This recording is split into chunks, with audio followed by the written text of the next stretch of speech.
Introducing a brand new project, the GPR SHO, wicked fast and have insane acceleration. And my flashlight just fell and pointed straight into my eyes. GPR SHO. And now if you guys don't know what that is, so it's been done a few times before, so it's not revolutionary, but you take a GP1200R or 1300R, or you could even do this with an 18, or not 1800R, but 800R.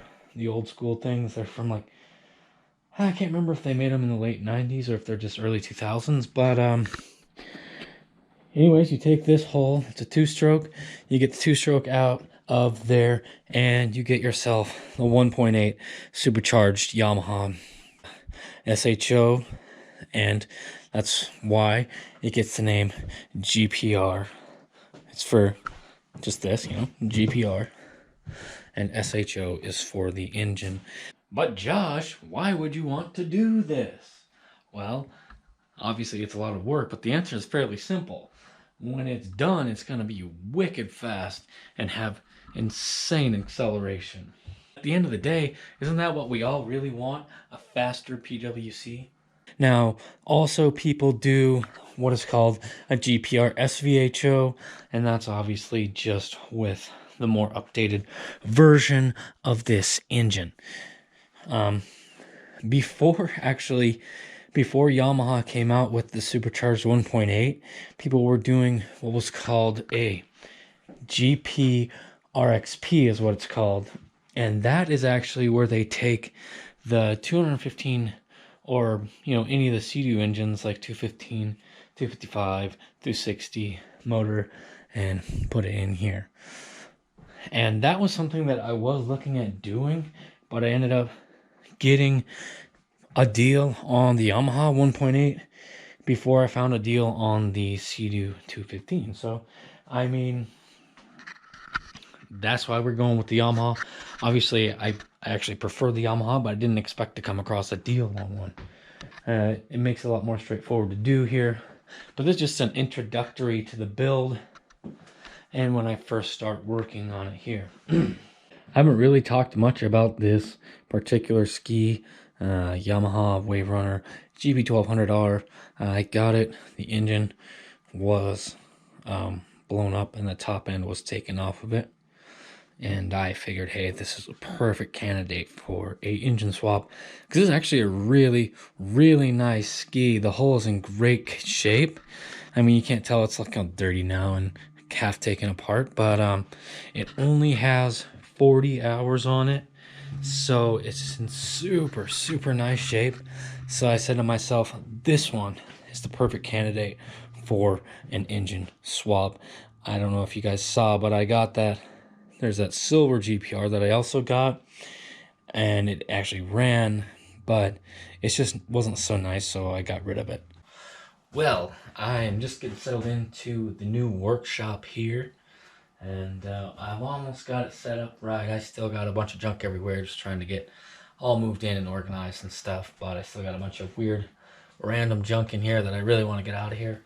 But I do have 1200R in here, so that means the work has started on this thing. If you've noticed, I've got the Jetskibrothers sweatshirt on because it's cold outside.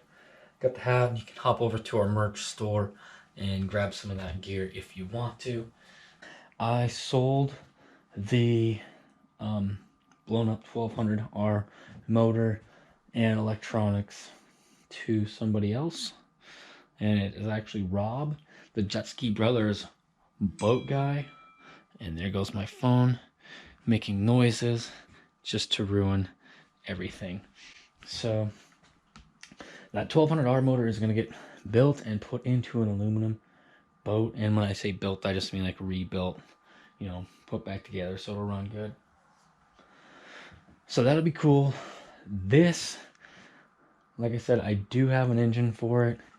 We are going to be putting a lot more horsepower into this than what they came with. So that's pretty exciting. Thank you for going off constantly. There, put my phone on silent mode.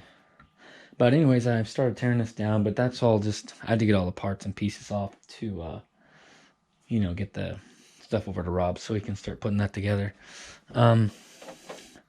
These things, I didn't want to really go into detail on this, but these things are a huge pain to get off.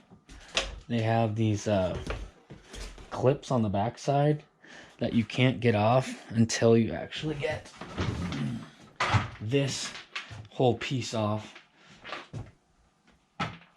And so it's very difficult to get this piece off with these like fairings still on there. So it's just unfortunate that they have it set up that way. I mean, obviously it's set up so at the factory when they put this together, they installed that piece, then they would clip these onto it, you know, and then bolt them down.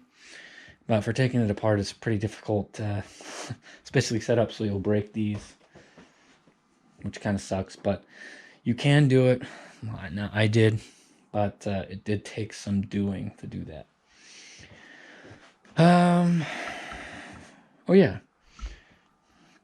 Let's talk about the entire point of what I'm doing here. I'm going to pull the jet pump out of this. I'm going to take a look at what impeller we have in there and see if it's something that'll be usable in this project. Alright, so this is going to be the first time this pump has ever been off as far as I'm aware of. And it's jammed on there pretty good. So I'm going to see if I can get it off. By doing this, I've got prying on that. Double check and make sure I have all my bolts out. Something I like to forget. And give a pry. It's pretty darn stuck in there. Get on the other side. There it goes.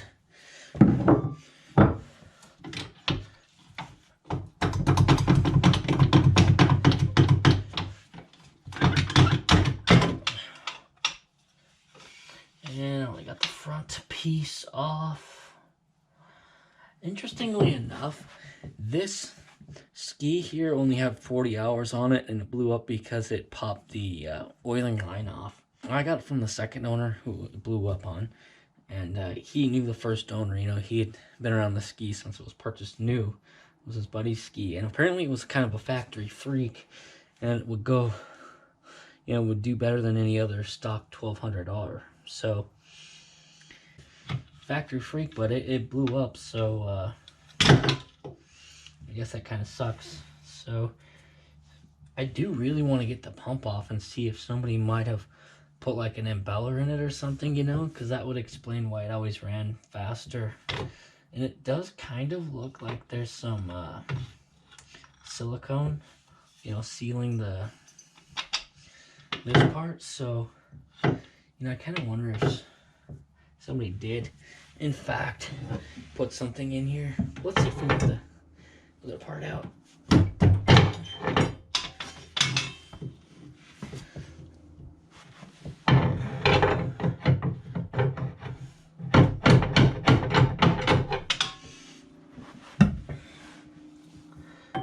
There is a spot for prying in here, but this tool is probably a little bit too big for that.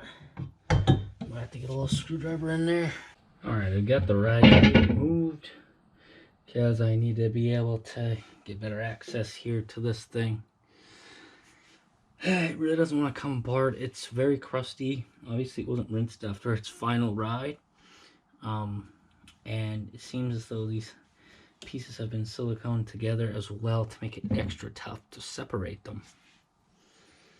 So we just need a big screwdriver in the pry spots. Hopefully the dang thing will come apart.